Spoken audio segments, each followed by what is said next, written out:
বঙ্গোপসাগরে সৃষ্ট লঘুচাপটি গভীর নিম্নচাপে রূপ নিয়েছে। এর ফলে নিম্নচাপ কেন্দ্রে বাতাসের গতি বাড়ছে, বন্দরে সতর্ক সংকেত দেখাতে বলা হয়েছে। সোমবার আবহাওয়ার ৪ নম্বর বিশেষ বিজ্ঞপ্তিতে এ তথ্য জানানো হয়। এতে বলা হয়, উত্তর পশ্চিম বঙ্গোপসাগর ও তৎসংলগ্ন পশ্চিম মধ্য বঙ্গোপসাগর এলাকায় অবস্থানরত গভীর নিম্নচাপটি সামান্য উত্তর পশ্চিম দিকে অগ্রসর হয়ে বর্তমানে একই এলাকায় অবস্থান করছে। এটি আজ সকাল ৬টায় চট্টগ্রাম সমুদ্র বন্দর থেকে ৭০৫ কিলোমিটার পশ্চিম দক্ষিণ পশ্চিমে, কক্সবাজার সমুদ্র বন্দর থেকে ৬৮৫ কিলোমিটার পশ্চিম দক্ষিণ পশ্চিমে, মোংলা সমুদ্র বন্দর থেকে ৫২৫ কিলোমিটার পশ্চিম দক্ষিণ পশ্চিমে এবং পায়রা সমুদ্র বন্দর থেকে ৫৫০ কিলোমিটার পশ্চিম দক্ষিণ পশ্চিমে অবস্থান করছিল। এটি আরও উত্তর পশ্চিম দিকে অগ্রসর হয়ে পুরীর নিকট দিয়ে উড়িষ্যা উপকূল অতিক্রম করতে পারে।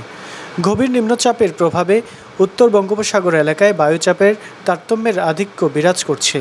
উত্তর বঙ্গোপসাগর, বাংলাদেশের উপকূলীয় এলাকা এবং সমুদ্র বন্দরসমূহের উপর দিয়ে দমকা অথবা ঝড়ো হাওয়া বয়ে যেতে পারে। গভীর নিম্নচাপ কেন্দ্রের ৪৮ কিলোমিটার মধ্যে বাতাসের সর্বোচ্চ একটানা গতিবেগ ঘন্টায় ৫০ কিলোমিটার, যা দমকা অথবা ঝড়ো হাওয়া আকারের ৬০ কিলোমিটার পর্যন্ত বৃদ্ধি পাচ্ছে। গভীর নিম্নচাপ কেন্দ্রের নিকটবর্তী এলাকায় সাগর উত্তাল রয়েছে।